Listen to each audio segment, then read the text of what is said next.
ദൈവത്തിന്റെ സ്വന്തം നാടായ കൊച്ചു കേരളത്തിലും ഇസ്ലാമിക് സ്റ്റേറ്റ് ഭീകരവാദികളുടെ സാന്നിധ്യമുണ്ട് എന്ന ഐക്യരാഷ്ട്ര സഭയുടെ റിപ്പോർട്ട് ഗൗരവത്തോടെയാണ് കേരളം കാണുന്നത്.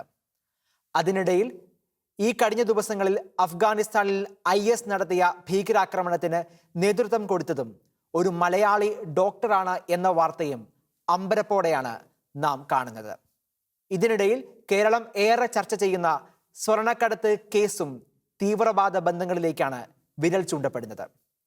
ഈ പശ്ചാത്തലത്തിൽ ഷെഖൈന ബിഗ് ഡിബേറ്റ് ചർച്ച ചെയ്യുന്നു.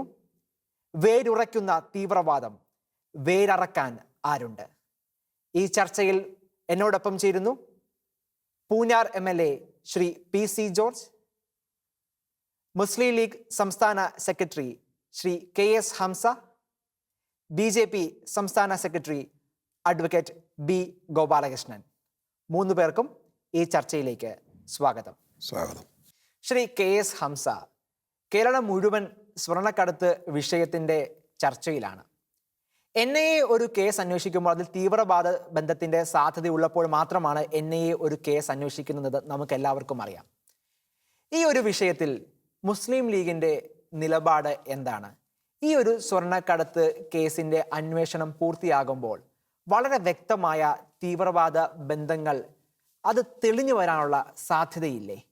എങ്ങനെ പ്രതികരിക്കുന്നു ശ്രീ KS ഹംസ? സ്വർണ്ണക്കള്ളക്കടത്ത് അതിൻ്റെ യഥാർത്ഥ സ്പിരിറ്റിൽ നിന്ന് മാറിപ്പോയിക്കൊണ്ടിരിക്കുകയാണ് ഇപ്പോൾ. ശരിക്കും പറഞ്ഞാൽ കള്ളക്കടത്ത് രാജ്യത്ത് ഒരുപാട് കാലമായി നടക്കുന്നു. ഹാജി മസ്താൻ മുതൽ ഛോട്ടാ രാജ്യം വരെ അങ്ങനെ ഒരുപാട് ആളുകൾ കള്ളക്കടത്തുമായി ബന്ധപ്പെട്ടതുണ്ട്. പക്ഷേ ഈ കള്ളക്കടത്തിൻ്റെ പ്രാധാന്യം ഒന്ന് വേറെയാണ്. അഥവാ മുഖ്യമന്ത്രിയുടെ ഓഫീസ് നേരിട്ട് ഒരു കള്ളക്കടത്തിനെ നിയന്ത്രിച്ചു എന്നതാണ് ഇതിൻ്റെ പ്രത്യേകത. സാധാരണ ഒരു സ്മഗ്ലിംഗ് കേസല്ല ഇത്. ഇപ്പോൾ പറഞ്ഞു വന്ന് ആർക്കോ എന്തൊക്കെയോ ഉദ്ദേശമുള്ളതുപോലെ തോന്നുന്നു. ഇതിനെ നേരെ ഡൈവേർട്ട് ചെയ്തുകൊണ്ടിരിക്കുകയാണ്. തീവ്രവാദ ബന്ധം ഈ കള്ളക്കടത്തുമായി ബന്ധപ്പെട്ട് ആരോപിക്കുന്നത് തന്നെ ശ്രദ്ധ ഡൈവേർട്ട് ചെയ്യാൻ വേണ്ടിയാണെന്നാണ് ഞങ്ങൾക്ക് പറയാനുള്ളത്. തീവ്രവാദ ബന്ധം ഉണ്ടെങ്കിൽ അത് കണ്ടുപിടിക്കുക തന്നെ വേണം. അതിന് എല്ലാ രീതിയിലുമുള്ള നമ്മുടെ ഭരണഘടന അനുശാസിക്കുന്ന എല്ലാ നടപടികളും അതിൻ്റെ പേരിൽ സ്വീകരിക്കണം. അതിൽ യാതൊരു സംശയവുമില്ല, അത് ആവശ്യമാണല്ലോ. പക്ഷേ ഇവിടെ വിഷയം അതല്ല. മുഖ്യമന്ത്രിയുടെ ഓഫീസ് നേരിട്ട് ഒരു കള്ളക്കടത്തിനെ നിയന്ത്രിക്കുന്നു. ഇത് നാണക്കേടല്ലേ? അപ്പോൾ ഇതിൻ്റെ ഒരു പ്രത്യേകത എന്ന് പറഞ്ഞാൽ മുഖ്യമന്ത്രിയുടെ ഓഫീസ് ഇടപെട്ട ഒരു കള്ളക്കടത്ത് എന്നുള്ളത് ഇന്ത്യ രാജ്യത്ത് തന്നെ ആദ്യം നടക്കുന്ന കാര്യമാണ്. അതാണ് ഇതിൻ്റെ പ്രത്യേകത. വേലി വിളതിന്നുന്നു എന്നതാണ് പ്രത്യേകത. ഈ സാഹചര്യത്തിലാണ് ഇത് ഇന്ത്യ മുഴുവനും ഉറ്റുനോക്കിക്കൊണ്ടിരിക്കുന്നത്. ഒരു സംസ്ഥാനം ഭരിക്കുന്ന മുഖ്യമന്ത്രിയുടെ ഓഫീസ് ഒരു കള്ളക്കടത്ത് സംഘത്തെ നിയന്ത്രിക്കുകയോ അന്താരാഷ്ട്ര കള്ളക്കടത്ത് സംഘത്തിൽ കണ്ണിയാവുകയോ അതിൻ്റെ കേന്ദ്രമായി തീരുകയോ, ഇതാണ് ഇവിടുത്തെ വിഷയം. ആർക്കൊക്കെയോ വേണ്ടി ശ്രദ്ധ തിരിക്കാൻ ശ്രമിക്കുന്നത് പോലെ തോന്നുന്നുണ്ട്. ഇതിൽ പലർക്കും താല്പര്യങ്ങളുണ്ടാവാം. തീവ്രവാദ ബന്ധം എന്ന് പറഞ്ഞാൽ നേരെ വിഷയം അങ്ങ് മാറിപ്പോയാലോ, ചർച്ച വേറെ വഴി തിരിക്കാലോ. നമുക്കിവിടെ ഒരുപാട് തെളിവുകളുണ്ട്. തീവ്രവാദ ബന്ധം ആരോപിക്കപ്പെട്ട ഒരുപാട് കേസുകളിൽ അങ്ങനെയൊന്നുമില്ലെന്ന് പറഞ്ഞാൽ ആ ഫയല് കോടതികൾ ഒരുപാട് തവണ എടുത്ത് ചുരുട്ടിക്കൂട്ടി വലിച്ചെറിഞ്ഞിട്ടുണ്ട് ഈ രാജ്യത്ത്. അത് നമുക്ക് ഇഷ്ടംപോലെ തെളിവുകളുണ്ട് ഇവിടെ. പക്ഷേ പ്രാരംഭഘട്ടത്തിൽ അതിൻ്റെ ഇൻവെസ്റ്റിഗേഷൻ സമയത്തൊക്കെ ഇതിന് കുറച്ച് സെൻസിറ്റീവ് ഇഷ്യൂ ആക്കി മാറ്റാലോ. അങ്ങനെ ഒരു ആരോപണം കൊണ്ടുവന്നാൽ അങ്ങനെ ആരോപണം കൊണ്ടുവന്ന് അതിന് സെൻസിറ്റീവ് ഇഷ്യൂ ആക്കി കൊണ്ടുവന്ന് ഇതിൻ്റെ യഥാർത്ഥ ആരോപണത്തിൽ നിന്ന് ആരൊക്കെയോ തല ഊരാൻ ശ്രമിക്കുന്നത് പോലെയുണ്ട്. ഇത് വ്യക്തമായും കേരളം ഭരിക്കുന്ന ഇടതുപക്ഷവും കേന്ദ്രം ഭരിക്കുന്ന BJP ഗവൺമെൻറ്റും തമ്മിലുള്ള വ്യക്തമായൊരു ഒത്തുകളിയാണ് ഇവിടെ നടക്കുന്നത്. ശ്രീ PC ജോർജ്, ഇവിടെ ശ്രീ KS ഹംസ പറയുന്നത് ഇത്തരം തീവ്രവാദ ബന്ധങ്ങളൊക്കെ പല കേസിലും ആരോപിക്കപ്പെടുന്നുണ്ടെങ്കിലും അവസാനം അതൊന്നും തെളിയിക്കാൻ പറ്റുന്നില്ല. ഇതൊക്കെ ഒരു വിഷയത്തെ സെൻസേഷനലൈസ് ചെയ്യുന്ന ഒരു ചെറിയ ഒരു നടപടി മാത്രമാണ് എന്നാണ് ശ്രീ KS ഹംസ ഇവിടെ പറയുന്നത്. എങ്ങനെ പ്രതികരിക്കുന്നു ശ്രീ PC ജോർജ്? വർഷങ്ങളായി ഈ മുസ്ലിം മതവിഭാഗങ്ങളിൽ മാത്രമല്ല എല്ലാ മതവിഭാഗങ്ങളിലും ചെറുപ്പക്കാരുടെ ഇടയിൽ ഭീകരവാദം വളർന്നുകൊണ്ടിരിക്കുക. അതിന് സാമ്പത്തിക കാര്യങ്ങളുണ്ട്, സാംസ്കാരിക കാര്യങ്ങളുണ്ട്, രാഷ്ട്രീയ കാര്യങ്ങളുമുണ്ട്. ഒളിച്ചൊന്നും വെച്ചിട്ട് കാര്യമില്ല. പക്ഷെ ഇവിടുത്തെ ഒരു പ്രശ്നം എന്താണെന്ന് വെച്ചാൽ, ഞാൻ ഈരാറ്റുപേട്ടക്കാരനാണെന്ന് പറയുമ്പോൾ അർത്ഥം മനസ്സിലായി. ഈരാറ്റുപേട്ട മുനിസിപ്പാലിറ്റിയിൽ 3-3.5 ചതുരശ്ര മൈൽ മാത്രമേ ഉള്ളൂ. പോപ്പുലേഷൻ 40,000 അതിൽ 97 എന്നല്ല 98% മുസ്ലിം സഹോദരങ്ങളാണ് അവിടെ. ഒരു സംശയമില്ല, അവിടെ എത്രയോ സ്നേഹമുള്ള മനുഷ്യരാണെന്നറിയാം അവർ. പക്ഷെ ഒരു കുഴപ്പമുണ്ട്, മതപരമായ കാര്യങ്ങളിൽ അവർ എപ്പോഴും സങ്കുചിത മനസ്ഥയുള്ളവരാണ്. കുറ്റം പറഞ്ഞിട്ട് കാര്യമില്ല. അവർ പരിശുദ്ധ ഖുർആൻ ഭവ്യമായി കരുതുന്നു, അള്ളാഹുവിനെ അതുപോലെ കണക്കാക്കുന്നു, നബി തിരുമേനി അതുപോലെ ബഹുമാനിക്കുന്നു. ഇപ്പോൾ നബി തിരുമേനിക്കെതിരെ വേറെ ആരെങ്കിലും എന്തെങ്കിലും പറഞ്ഞാൽ അവർക്ക് സഹിക്കാൻ കഴിയില്ല. അവരുടെ ഉണ്ടാകുമ്പോൾ തന്നെ ഒത്തു പള്ളിക്കൂടത്തിൽ പോകും കുഞ്ഞുങ്ങളെ. ഒരു 4 വയസ്സ് മുതൽ പള്ളിക്കൂടത്തിൽ പോകുന്ന കുഞ്ഞുങ്ങളാണ്. അവരെ മുസ്ലിയാക്കന്മാരാണ് പഠിപ്പിക്കുന്നത്. പരിശുദ്ധ ഖുർആൻ മാത്രമാണ് പഠിപ്പിക്കുന്നത്, മറ്റു കാര്യങ്ങളൊന്നും പഠിപ്പിക്കുന്നില്ല. പക്ഷേ ഹിന്ദുവിൻ്റെയോ ക്രിസ്ത്യാനിയുടെയോ മതപാഠശാലയാണെങ്കിലും പൊതുവായ കാര്യങ്ങളും പഠിപ്പിക്കുന്നുണ്ട്. ഇസ്ലാം വിദ്യാർത്ഥികളെ, മുസ്ലിം കുഞ്ഞുങ്ങളെ മാത്രം അവർ പ്രത്യേകം പഠിപ്പിക്കുമ്പോൾ അത് ഈ മുസ്ലിയാക്കന്മാരാണ് പഠിപ്പിക്കുന്നത്. അതിന് നമ്മൾ കേരള സർക്കാരിന് ശമ്പളം കൊടുക്കുന്നുണ്ട്. ഇപ്പോൾ ആ പഠിപ്പിക്കുന്നതിനകത്ത് മറ്റ് സബ്ജക്റ്റ് ഇല്ല എന്നതാണ് കുഴപ്പം. അത് മാറ്റം വരുത്തണമെന്ന് മുസ്ലിം നേതാക്കന്മാരുടെ ഇടയിൽ ചർച്ചയുണ്ടായിട്ടുണ്ട്. മാറ്റം ഉടനെ ഉണ്ടാവും എന്ന് ഞാൻ പ്രതീക്ഷിക്കും. അങ്ങനെയെങ്കിൽ ഈ തീവ്രവാദ ചിന്താഗതിയിൽ നിന്ന് പിള്ളേർ മാറും. തീവ്രവാദം ശക്തമാണ്. ഞാൻ പറഞ്ഞ എല്ലാ വിഭാഗങ്ങളും തീവ്രവാദികളുണ്ട്. പക്ഷേ തീവ്രവാദ കേസുകളിൽ 100-ൽ 90% വരുന്നത് മുസ്ലിം കുഞ്ഞുങ്ങളിൽ നിന്നാണ് എന്നാണ് പ്രശ്നം. അതിന് കാരണം ഞാൻ ഈ പറഞ്ഞതാണ്, അവരുടെ വിദ്യാഭ്യാസ ചില മാറ്റങ്ങൾ വരുത്തണം. ശ്രീ KS ഹംസ, ഇവിടെ PC ജോർജ് അഭിപ്രായപ്പെടുന്ന ഒരു കാര്യം ഇതാണ്: മദ്രസയിലെ ചില പരിശീലനങ്ങൾ തീവ്ര സ്വഭാവം യുവാക്കളിലേക്ക് എത്തുന്നതിന് ഒരു കാരണമാകുന്നു എന്നാണ് അദ്ദേഹം പറയുന്നത്. അദ്ദേഹത്തിനും അതിന് പ്രതിവിധിയായിട്ട് പറയുന്നത് മദ്രസയിലെ വിദ്യാഭ്യാസ രീതിയിൽ വലിയ മാറ്റങ്ങൾ കൊണ്ടുവരേണ്ട സമയമായി എന്നാണ് PC ജോർജ് MLA അഭിപ്രായപ്പെടുന്നത്. എങ്ങനെ പ്രതികരിക്കുന്നു ശ്രീ KS ഹംസ? അദ്ദേഹത്തിന് അതിൻ്റെ വസ്തുതയെക്കുറിച്ച് വ്യക്തമായി പഠിക്കാത്തത് കൊണ്ടാണെന്ന് എൻ്റെ അഭിപ്രായം. ഞാൻ അറിവില്ലെന്ന് ഞാൻ പറയുന്നില്ല, അദ്ദേഹം അത് പഠിക്കുന്നില്ല എന്നാണ് എൻ്റെ അഭിപ്രായം. കേരളത്തിൽ 1498 മുതൽ, അന്നാണ് വാസ്കോ ഡി ഗാമ ആദ്യമായി കേരള കടപ്പുറത്ത് ഇറങ്ങിയത്. അന്ന് മുതൽ 1602 ആ യുദ്ധം അവസാനിക്കുന്നത് വരെ വൈദേശിക ആധിപത്യത്തിൻ്റെ നുകക്കുരുക്കിൽ പിറന്ന മണ്ണിനെ അടിമപ്പെടുത്താൻ സമ്മതിക്കുകയില്ല എന്ന് പറഞ്ഞ് 100 വർഷത്തിലധികം നിരന്തരം യുദ്ധം ചെയ്ത ഒരു വിഭാഗമുണ്ട്, കുഞ്ഞാലിമരക്കാരുടെ നേതൃത്വത്തിലുള്ള വിഭാഗം. അവർക്ക് അന്ന് ഊർജം കൊടുത്തിരുന്നത് മദ്രസകളിലൂടെയായിരുന്നു. അത് കഴിഞ്ഞ് 1796 ടിപ്പു സുൽത്താൻ കൊല്ലപ്പെട്ടപ്പോൾ അതിനുശേഷം മലബാറിലെ മുസ്ലിങ്ങൾ ആയുധമെടുത്തു. 1921 നീണ്ട 150 വർഷക്കാലത്തെ നിരന്തരമുള്ള തലമുറകളിലൂടെയുള്ള യുദ്ധത്തിൽ സൂര്യനസ്തമിക്കാത്ത ബ്രിട്ടീഷ് സാമ്രാജ്യത്തെ ഒരു വേള അടിയറവ് പറയിപ്പിക്കാൻ വരെ സാധിച്ചത് എന്തുകൊണ്ടാണോ? ആലി മുസ്ലിയാരും അതുപോലെയുള്ള ആളുകൾ മദ്രസയിലൂടെ നൽകിയ അറിവും അത് പ്രചോദനവുമായിരുന്നു രാജ്യസ്നേഹത്തിന് വേണ്ടി. മദ്രസകളും അതുപോലത്തെയുള്ള ദേവാലയങ്ങൾ, എല്ലാ ദേവാലയങ്ങളും രാജ്യസ്നേഹമാണ് പഠിപ്പിക്കുന്നത്. പിറന്ന മണ്ണിനെ സ്നേഹിക്കൽ വിശ്വാസത്തിൻ്റെ ഭാഗമാണെന്നാണ് പ്രവാചകൻ പഠിപ്പിച്ചിട്ടുള്ളത്. മാത്രമല്ല, മസ്ജിദുൽ ഹറമുള്ള, ഞങ്ങളുടെ ഏറ്റവും വലിയ ദേവാലയമായ മസ്ജിദുൽ ഹറമുള്ള സൗദി അറേബ്യ ഇന്ത്യ രാജ്യത്തിനെതിരെ യുദ്ധത്തിന് വന്നാൽ ആ സൗദി അറേബ്യയ്ക്ക് എതിരെ ഇന്ത്യൻ സേനയിൽ അണിനിരന്ന് യുദ്ധം ചെയ്യണമെന്നാണ് മദ്രസയിലൂടെ പഠിപ്പിക്കുന്നത്. അതാണ് യഥാർത്ഥ വിശ്വാസം. പിന്നെ ഇതിനെ വക്രീകരിക്കുന്നവരുണ്ടാവാം, ഇതിനെ ദുരുപയോഗപ്പെടുത്തുന്നവരുണ്ടാവാം. അത് എന്തിനെയാണ് ദുരുപയോഗപ്പെടുത്താത്തത്? IAS കംഫർ ചെയ്തൊരു ഉദ്യോഗസ്ഥൻ കേരളത്തിൻ്റെ ഭരണസിരാ കേന്ദ്രത്തിൻ്റെ അകത്തിരുന്നു കൊണ്ട് മുഖ്യമന്ത്രി ഓഫീസിലിരുന്ന് ദുരുപയോഗപ്പെടുത്തിയില്ലേ? അത്തരം ദുരുപയോഗം മദ്രസകളിലും നടക്കുന്നുണ്ടാവാം, ആ ദുരുപയോഗം സെമിനാറുകളിൽ നടക്കുന്നുണ്ടാവാം.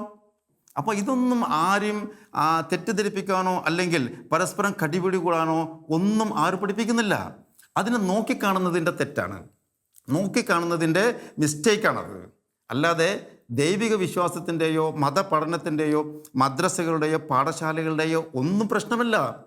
അതൊന്നുമില്ലാത്ത രാജ്യത്ത് എന്തൊക്കെ നടക്കുന്നു? ഇപ്പോൾ കിഴക്കൻ സംസ്ഥാനങ്ങൾ, വടക്ക് കിഴക്കൻ സംസ്ഥാനങ്ങളിൽ എന്തെല്ലാം നടന്നു പോകുന്നത്? അവിടെ മാവോയിസ്റ്റുകളാണ് പ്രശ്നങ്ങൾ ഉണ്ടാക്കുന്നത്.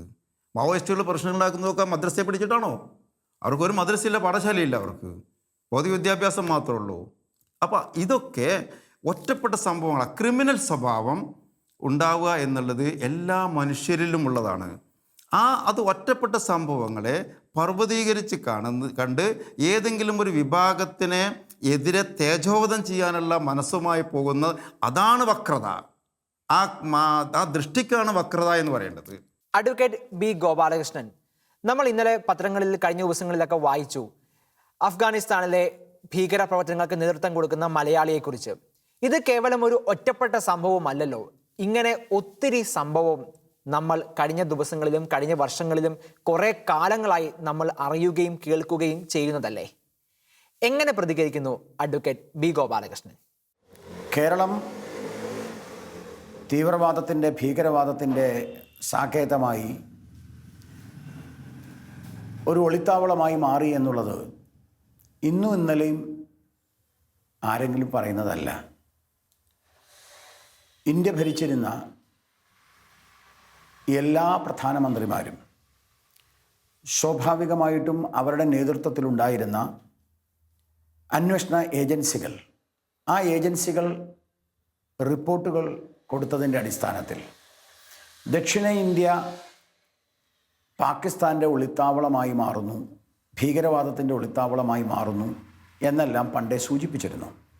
നമുക്കറിയാം 1921, ഇപ്പോൾ ഏറെ പ്രമാദമായിട്ടുള്ള, ഏറെ ചർച്ചാ വിഷയമായിട്ടുള്ള, വിവാദമായിട്ടുള്ള 1921 കൂട്ടക്കൊലയെക്കുറിച്ച് നമുക്കെല്ലാവർക്കും അറിയാം.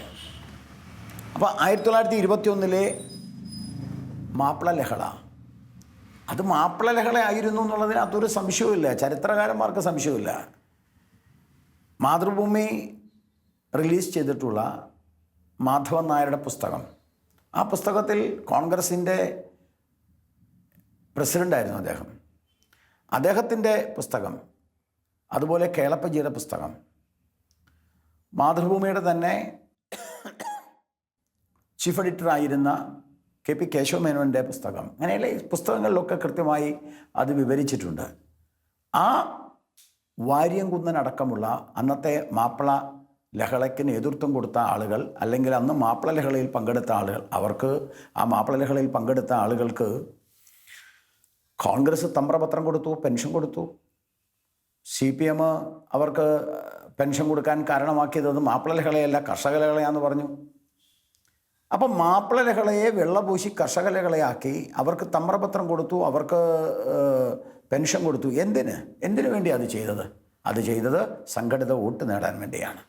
അപ്പം മുസ്ലിം മതവിഭാഗത്തിൻ്റെ സംഘടിതമായ വോട്ട് നേടാൻ വേണ്ടിയുള്ള ശ്രമമാണ് പലപ്പോഴും അവരെന്ത് ചെയ്താലും അത് കണ്ണടയ്ക്കുന്ന സമീപനത്തിലേക്ക് വന്നത്.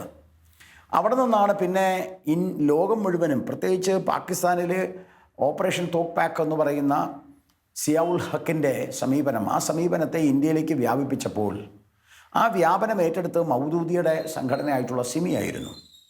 അങ്ങനെ സിമി ഇന്ത്യയുടെ ചുമരുകളിൽ എഴുതി, കേരളത്തിലെ ചുമരുകളിൽ എഴുതി, ഇന്ത്യയുടെ മോചനം ഇസ്ലാമിലൂടെ. അപ്പോൾ വളരെ കൃത്യമായിരുന്നു പദ്ധതി, ഇന്ത്യയെ ഇസ്ലാമീകരിക്കുക. അത് ഓപ്പറേഷൻ തോക്ക് പാക്കിൻ്റെ ഒരു പദ്ധതി തന്നെയായിരുന്നു. പക്ഷേ അതിന് എതിർപ്പ് വന്നു. സ്വാഭാവികമായിട്ടും ലോകത്ത് മൗദൂദിയുടെ സംഘടന, ജമാഅത്തെ ഇസ്ലാമിയുമായി ബന്ധപ്പെട്ട സംഘടന, അവരൊക്കെ തീവ്ര ഭീകരവാദത്തിലേക്ക് പോയി. ആ ഭീകരവാദത്തിൻ്റെ ഒരു ലക്ഷണം കേരളത്തിൽ കണ്ടു തുടങ്ങി. അങ്ങനെ മദനി വന്നു. മദനി ISS എന്ന് പറഞ്ഞൊരു സാധനം രൂപീകരിച്ചു. ഏതൊക്കെ രീതിയിൽ മുസ്ലിം ചെറുപ്പക്കാരെ മതപരമായി തീവ്രവാദികളാക്കാമോ അങ്ങനെയൊക്കെ തീവ്രവാദികളാക്കി. പക്ഷേ അഡ്വക്കേറ്റ് ബി ഗോപാലകൃഷ്ണൻ, നമ്മൾ മദനിയെക്കുറിച്ച് ഇങ്ങനെയല്ലല്ലോ പൊതുവെ കേരളീയ സമൂഹം കാണുന്നത്. അദ്ദേഹത്തെ ഒരു ആരാധ്യ പുരുഷനായിട്ടൊക്കെ അല്ലേ പൊതുസമൂഹം കുറേ അധികം കാലം അംഗീകരിക്കുകയൊക്കെ ചെയ്തിട്ടുള്ളത്. മദനി എന്ന് പറയുന്നത് ഒരു ഭീകരവാദിയാണ്, മദനി എന്ന് പറയുന്ന ഒരു തീവ്രവാദിയാണ് എന്നുള്ളത് അറിയാത്തവരാരുമില്ല ഈ കേരളത്തിൽ. പക്ഷെ മദനിക്ക് വേണ്ടി നിരാഹാരമനുഷ്ഠിച്ച പ്രതാപൻ എന്ന കോൺഗ്രസ് നേതാവ്. മദനി കോയമ്പത്തൂർ ജയിലിൽ നിന്ന് വരുമ്പോൾ കാത്ത് കെട്ടി നിന്ന് മദനിയെ സ്വീകരിച്ച കേരളത്തിലെ ഇടതുപക്ഷം, കേരളത്തിലെ വലതുപക്ഷം നാണം കെട്ട സമീപനം സ്വീകരിച്ചുകൊണ്ട് മദനിയുടെ ഫോട്ടോ വെച്ച് വോട്ട് പിടിച്ച് കേരളത്തിൽ അധികാരത്തിൽ വന്നതാണ് അച്യുതാനന്ദൻ്റെ സർക്കാർ. മദനിയുടെ ഫോട്ടോ വെച്ചിട്ട്. ആരാ മദനി?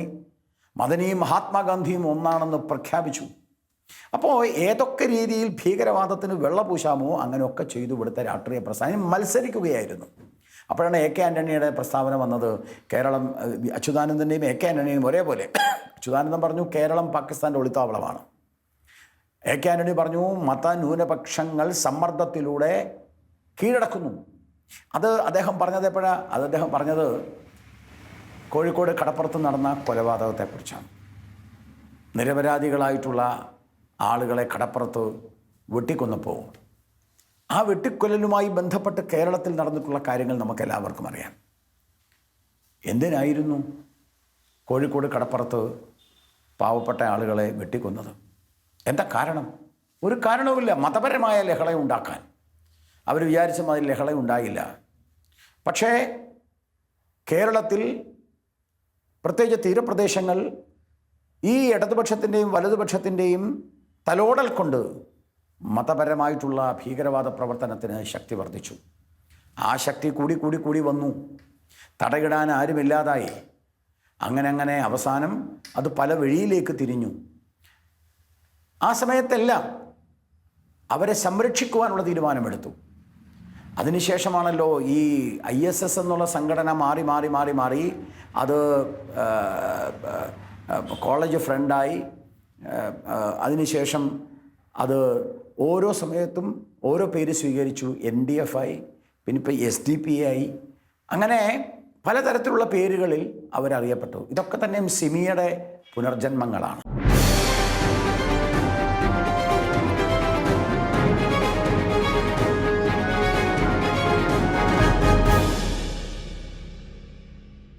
Advocate B. ഗോപാലകൃഷ്ണൻ, ഈ ചരിത്ര വസ്തുതകളൊക്കെ പറയാൻ ഒരുപക്ഷെ നമുക്ക് അധികം സമയം വേണ്ടി വന്നേക്കാം. അതുകൊണ്ട് അതൊന്ന് ചുരുക്കാമോ? ഒരു കോളേജിലെ അധ്യാപകൻ, അദ്ദേഹം നബിയെക്കുറിച്ച് എന്തോ എഴുതി. തെറ്റായിരിക്കാം, ഞാൻ അതിനെക്കുറിച്ച് പറയുന്നില്ല. അങ്ങനെ എന്തൊക്കെ എഴുതുന്നു ഈ നാട്ടിൽ. ഇവിടുത്തെ കൃഷ്ണനെക്കുറിച്ചും രാമനെക്കുറിച്ചും മതപരമായി എന്തൊക്കെ അവഹേളനങ്ങൾ ഉണ്ടാവുന്നു. ഇപ്പം ഞാൻ ചോദിക്കട്ടെ, ക്രിസ്തുവിൻ്റെ 6-ാം തിരുമുറിവ് എന്ന ഒരു നാടകം വന്നു. സ്വാഭാവികമായും ക്രിസ്തു മതസഭകൾ പ്രതിഷേധിച്ചു. ആ നാടകം പിൻവലിച്ചു.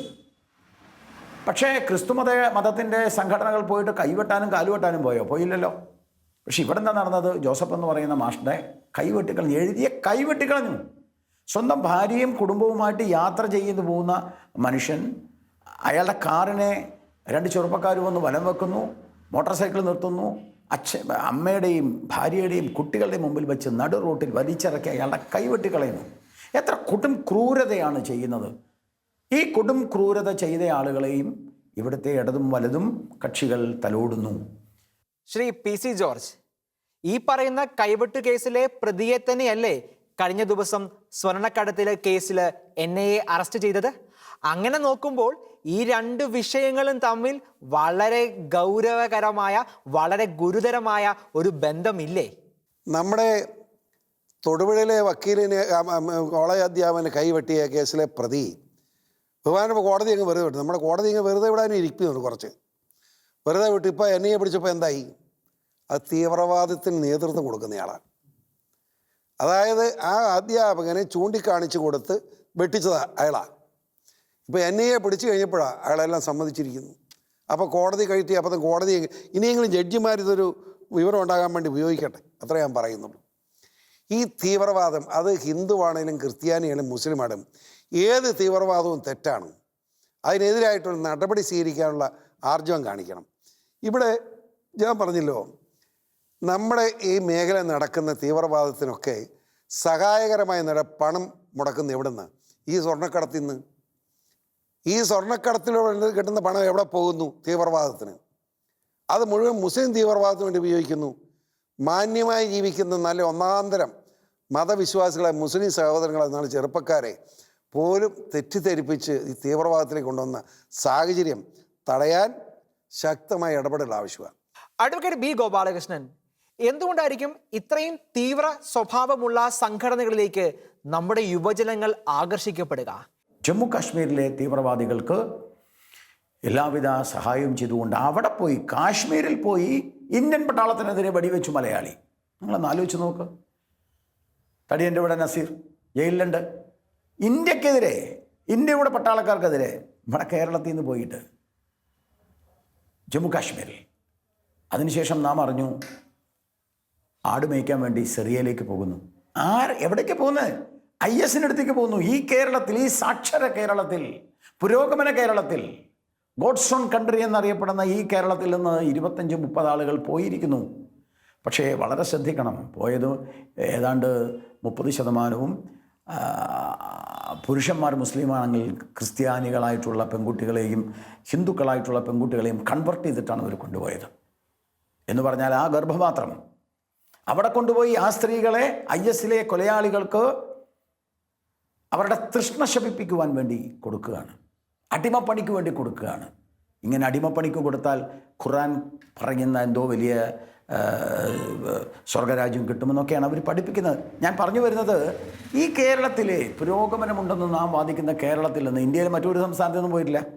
പുരോഗമനം ഇല്ലാത്തതുകൊണ്ടാകും അവിടെ പോയിട്ടില്ല. ഇവിടെ നിന്ന് പോയിരിക്കുന്നു 25ഓളം ചെറുപ്പക്കാർ. ഞെട്ടിപ്പിക്കുന്ന സംഭവമാണ്.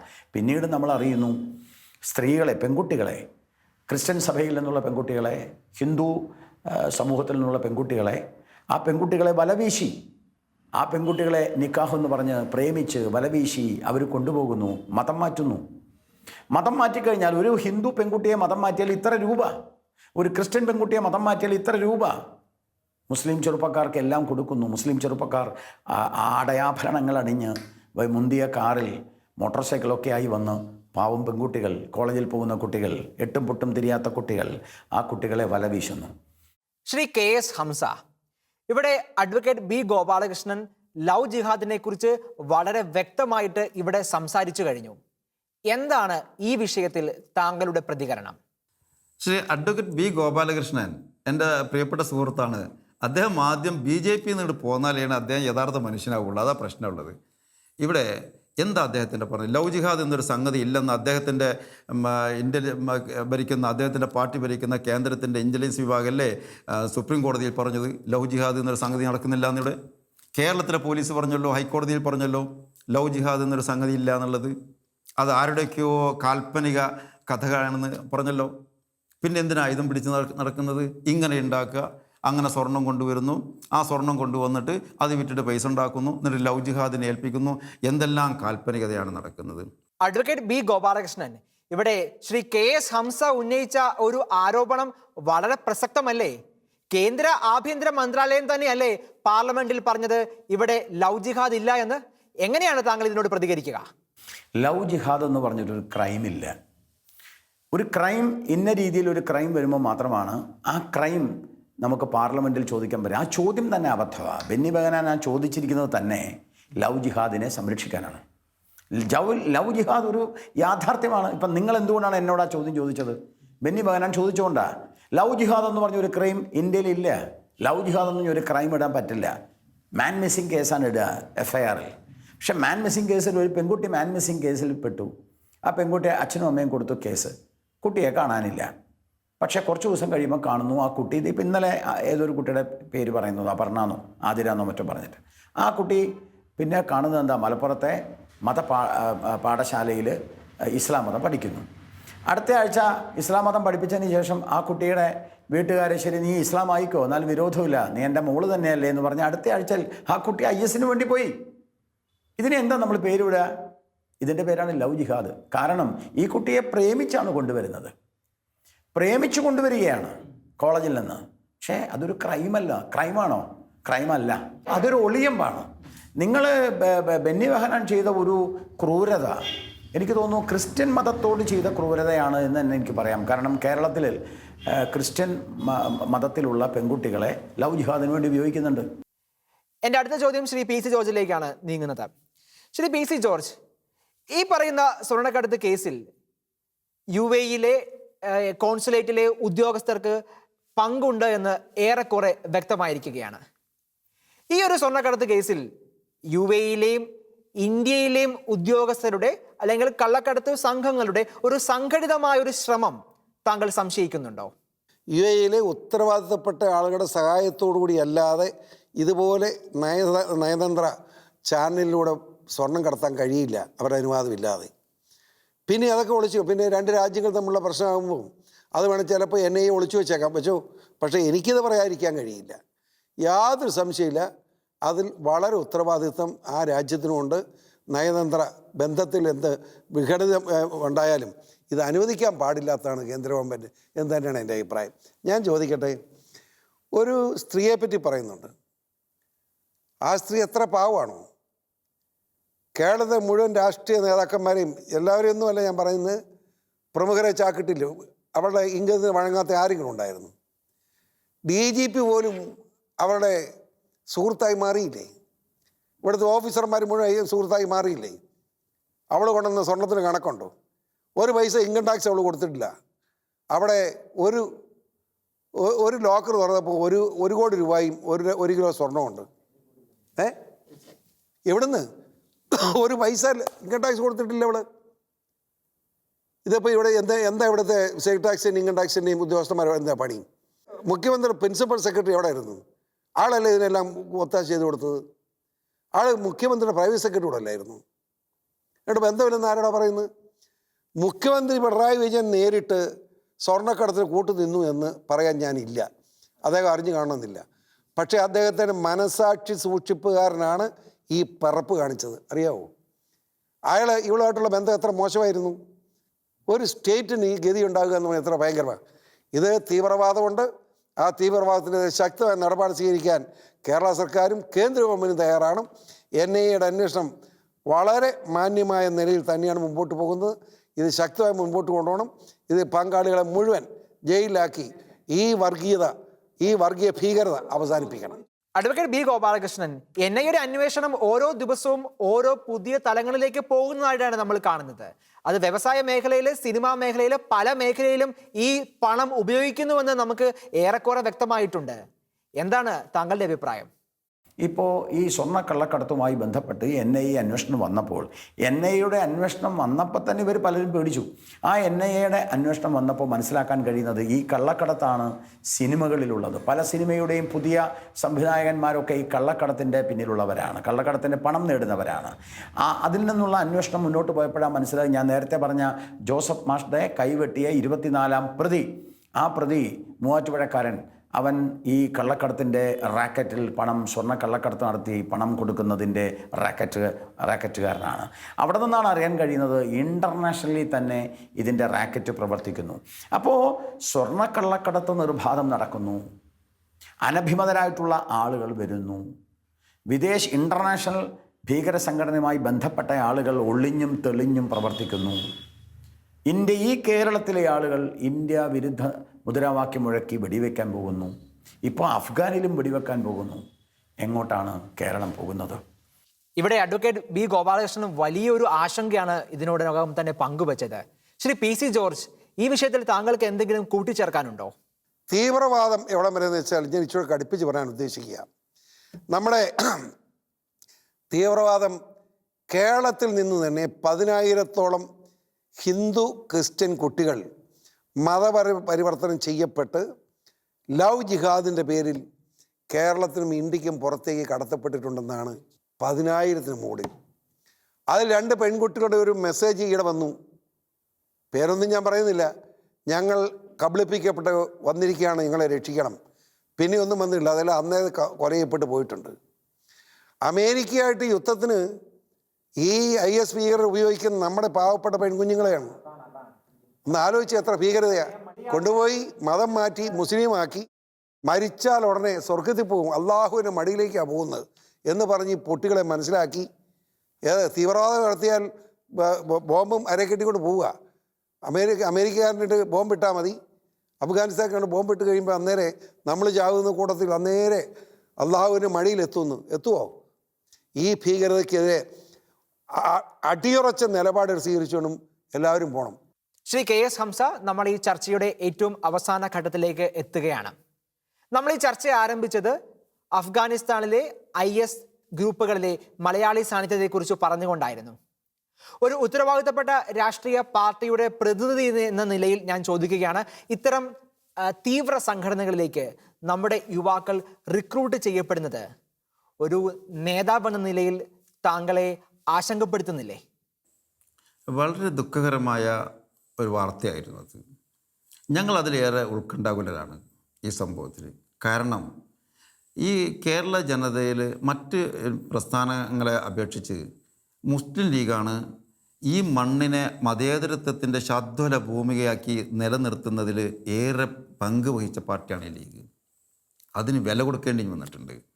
ബാബരി മസ്ജിദിന് ശേഷം എല്ലാവർക്കും അറിയാം, ബാബരി മസ്ജിദ് തകർത്തതിന് ശേഷം രാജ്യത്തെ തീവ്രവാദ സ്വഭാവമുള്ളവരൊക്കെ തന്നെ വാളെടുത്ത് ഉറഞ്ഞു തുള്ളി. അന്ന് ലീഗ് എടുത്ത നിലപാട് തെറ്റ് പറ്റിയിട്ടുണ്ടായേക്കാം. ആ തെറ്റ് തിരുത്താൻ ജനാധിപത്യത്തിൽ കൂടുതൽ ജനാധിപത്യത്തിലേക്ക് വരികയല്ലാതെ മാർഗമില്ല. അതുകൊണ്ട് കേരളത്തിലെ മുസ്ലിങ്ങളെ മതേതര ജനാധിപത്യത്തിൻ്റെ പാന്താവിൽ പിടിച്ചു നിർത്തി ലീഗ്. അന്ന് ആരോപണം ഉന്നയിച്ചു, ഇടതുപക്ഷത്തിൻ്റെ നേതാക്കൾ ആരോപണം ഉന്നയിച്ചത് ലീഗ് മതേതരത്വത്തിൻ്റെ സാന്ത്വനത്തിൻ്റെ താരാട്ടുപാട്ട് പാടി മുസ്ലിങ്ങളെ ഉറക്കുകയാണെന്നാണ് പറഞ്ഞത്. അന്ന് ഞങ്ങൾ ഇലക്ഷനിൽ പരാജയപ്പെട്ടു, 8 സീറ്റിൽ ഒതുങ്ങി. ഞങ്ങളുടെ വലിയ നേതാക്കളൊക്കെ പരാജയപ്പെട്ടു. ബാബറി മസ്ജിദിന് ശേഷമുള്ള തെരഞ്ഞെടുപ്പിൽ മുസ്ലിം മേഖലകളിൽ ഞങ്ങൾക്ക് കനത്ത പരാജയം ഏൽക്കേണ്ടി വന്നു. അന്ന് ശിഹാബ് തങ്ങൾ പറഞ്ഞു, ഒരു പഞ്ചായത്ത് മെമ്പർ പോലും ഇല്ലാത്ത അവസ്ഥ വന്നാലും ലീഗിൻ്റെ മതേതരത്വത്തിലുള്ള പ്രഖ്യാപിത നിലപാടിൽ നിന്ന് പിറകോട്ട് പോകുന്ന പ്രശ്നമില്ലെന്ന് പറഞ്ഞു. ഞാൻ പറഞ്ഞു വരുന്നത് അതാ ലീഗിൻ്റെ നിലപാട്. കേരളത്തിൽ ഇങ്ങനെ ഒറ്റപ്പെട്ട 1-2 കേസുകളൊക്കെ അങ്ങോട്ട് പോകുമ്പോൾ ഞങ്ങൾക്ക് വലിയ വിഷമങ്ങളുണ്ട്. കാരണം ഞങ്ങളുടെ പ്രചരണ പ്രവർത്തനങ്ങൾ 100% ഇഫക്റ്റായിട്ടില്ലല്ലോ എന്ന വേദന ഞങ്ങൾക്കുള്ളത്. ഞങ്ങളുടെ പ്രവർത്തനം കൊണ്ട് കേരളത്തിലെ 99% മുസ്ലിങ്ങളെയും മതേതരത്വത്തിൻ്റെ പാന്താവിൽ ഉറപ്പിച്ചു നിർത്താൻ ഞങ്ങൾക്ക് സാധിച്ചിട്ടുണ്ട്. ശ്രീ KS ഹംസ, നമുക്കിതിനെ അത്ര നിസ്സാരവൽക്കരിക്കാൻ പറ്റുമോ? ഈ പറയും 90% എന്നൊക്കെ ഉള്ളത് 50, 60, 30, 20% ഒക്കെ ആകെ മാറാൻ അധികം സമയം വേണ്ട. നമ്മൾ പല രാജ്യങ്ങളിലും വലിയ വലിയ വർഗീയ ആക്രമണം നടക്കുന്നതിനെ കുറിച്ചൊക്കെ നമ്മൾ കേട്ടിട്ടില്ലേ? അതൊക്കെ നമ്മുടെ നാട്ടിൽ സംഭവിക്കില്ലെന്ന് ആര് കണ്ടു? ഞങ്ങൾ ആ കാര്യത്തിൽ ഒന്നുകൂടിയും ബദ്ധശ്രദ്ധരാകുന്നുണ്ട്. ഞങ്ങൾ എല്ലാ മേഖലയിലും ഇപ്പോൾ ചെറുപ്പക്കാരൊക്കെ ഞങ്ങൾ നന്നായി പാർട്ടി ക്ലാസ്സുകളും അതുപോലെ തന്നെ രാഷ്ട്രീയ ബോധമൊക്കെ ഉണ്ടാക്കിയെടുക്കുകയാണ്. ഇവിടെ അരാഷ്ട്രീയ ബോധം ഉണ്ടാക്കിയെടുക്കാനാണ് ഇവർ ആദ്യം ശ്രമിക്കുന്നത്. എന്നിട്ട് അരാജകത്വത്തിലേക്ക് കൊണ്ടുവരും, തീവ്രവാദത്തിൽ കൊണ്ടുപോകും. അതിനെതിരെ വ്യക്തമായ രാഷ്ട്രീയ ബോധം ഉണ്ടാക്കിയെടുക്കാനുള്ള പ്രവർത്തനത്തിലാണ് ഞങ്ങൾ. Advocate B. ഗോപാലകൃഷ്ണൻ, ഈ ചർച്ച നമ്മൾ അവസാനിപ്പിക്കുന്ന ഈ സമയത്ത് താങ്കൾക്ക് എന്താണ് പറയുവാനുള്ളത്? അങ്ങേയറ്റം സമാധാനമായി ശാന്തിയോടുകൂടി യാതൊരു ഭയവുമില്ലാതെ ജനാധിപത്യത്തിൻ്റെ സ്വാതന്ത്ര്യം അനുഭവിച്ച് ജീവിക്കാൻ കേരളത്തിൽ ഇനി കഴിയുമോ? കഴിയണം എന്നുണ്ടെങ്കിൽ ശക്തമായ രാഷ്ട്രബോധം, ദേശീയബോധം. ഇന്ത്യ ഒന്നാണ്, ഒരധമ പ്രവർത്തനത്തിനും നമ്മൾ കൂട്ടുനിൽക്കില്ല. അധികാരമെന്ന് പറയുന്നത് അധമ പ്രവർത്തനം നടത്തുന്നവരുടെ കൂട്ടായ്മയിലൂടെ ഉണ്ടാവേണ്ടതല്ല. ജനങ്ങളുടെ മനസ്സിൽ നിന്ന് ഉരുത്തിരിഞ്ഞു വരേണ്ടതായിട്ടുള്ള ഒരു ജനകീയ ബോധത്തിൻ്റെ അടിസ്ഥാനത്തിലായിരിക്കണം അധികാരം കിട്ടേണ്ടത്. ഇല്ലെങ്കിൽ എന്നാണോ എവിടെ വെച്ചാണോ പൊട്ടുന്നത്, പൊട്ടിയാ പൊട്ടി, ചത്താ ചത്തു. ഈ ചർച്ച അവസാനിപ്പിക്കുമ്പോൾ ഞാൻ ശ്രീ PC ജോർജിലേക്ക് എത്തുകയാണ്. നാഷണൽ ഇൻവെസ്റ്റിഗേഷൻ ഏജൻസിയുടെ ഈ ഒരു അന്വേഷണത്തിൽ, സ്വർണ്ണക്കടത്ത് കേസുമായി ബന്ധപ്പെട്ടുള്ള ഈ അന്വേഷണത്തിൽ താങ്കൾക്ക് എത്രത്തോളം പ്രതീക്ഷകളുണ്ട്? CBI ആണെങ്കിൽ 100% വിശ്വസിക്കാൻ പറ്റില്ല. പക്ഷേ NIA ആയതുകൊണ്ട് 95% വിശ്വസിക്കാം. 5% ഞാൻ വിടുക. കാരണം NIAയുടെ അന്വേഷണ രീതി ഒരു പ്രത്യേകതയാണ്. അവർ തീവ്രവാദ ബന്ധമുള്ളത് കൊണ്ടാണ് NIA ഇതിനകത്ത് വന്നത്. അതുകൊണ്ട് അവർക്കങ്ങനെ വിട്ടുവീഴ്ച ചെയ്യാൻ പറ്റില്ല. ആ കേസ് അന്വേഷിക്കുന്ന സ്വർണ്ണക്കടത്തിന് കേസിൽ തീവ്രവാദം അന്വേഷിക്കുന്ന ഏറ്റവും വലിയ ഏറ്റവും സത്യസന്ധ ഉദ്യോഗസ്ഥൻ ഒരു മുസ്ലിം സഹോദരൻ, അതും കൂടെ പഠിച്ചിരുന്നോണം. അല്ലാതെ അവർ ഈ രാജ്യത്തോടുള്ള സ്നേഹമാണ്. തീവ്രവാദ വിരുദ്ധ സ്ക്വാഡാണ് അവർ NIA. അതിനകത്ത് കള്ളത്തിനൊന്നും ഉണ്ടാവില്ല. അത് PCR തെറ്റ് ചെയ്താലും PCR ക്വസ്റ്റ്യൻ ചെയ്യും. അത് മോദി എന്ന പ്രധാനമന്ത്രി, മോദിജിയെ കുറ്റക്കാരനെങ്കിൽ മോദിജിയെ ക്വസ്റ്റ്യൻ ചെയ്യും. അവരുടെ ഒരു മോഡസ് ഓപ്പറാൻഡി ഉണ്ട്, അതിന് അവർ മാറുന്ന പ്രശ്നമില്ല. വളരെ സത്യസന്ധമായി NIAയുടെ അന്വേഷണം പോകും എന്നാണ് എൻ്റെ ഒരു ഉറച്ച വിശ്വാസം. അതിലൂടെ ഇനിയെങ്കിലും ഈ കേരളത്തിൽ തീവ്രവാദ പ്രസ്ഥാനങ്ങൾ വളരാതിരിക്കാൻ ഉള്ള സാഹചര്യം ഉണ്ടാക്കട്ടെ എന്ന് മാത്രമാണ് എനിക്ക് ആശംസിക്കാനുള്ളത്. ഷെഖേന ബിഗ് ഡിബേറ്റിൽ ചർച്ച ചെയ്തതുപോലെ നാഷണൽ ഇൻവെസ്റ്റിഗേഷൻ ഏജൻസിയുടെ ഈ അന്വേഷണം തീവ്രവാദത്തിന്റെ എല്ലാ വേരുകളെയും എന്നേക്കുമായി ഭാരതത്തിന്റെ മണ്ണിൽ നിന്ന് പിഴുതെറിയുവാൻ ഒരു കാരണമാകട്ടെ. ഈ ചർച്ചയിൽ എന്നോടൊപ്പം ചേർന്ന Poonjar MLA Shri PC George, Muslim League സംസ്ഥാന secretary Shri KS Hamsa, BJP സംസ്ഥാന സെക്രട്ടറി അഡ്വക്കേറ്റ് B ഗോപാലകൃഷ്ണൻ, 3 പേർക്കും നന്ദി.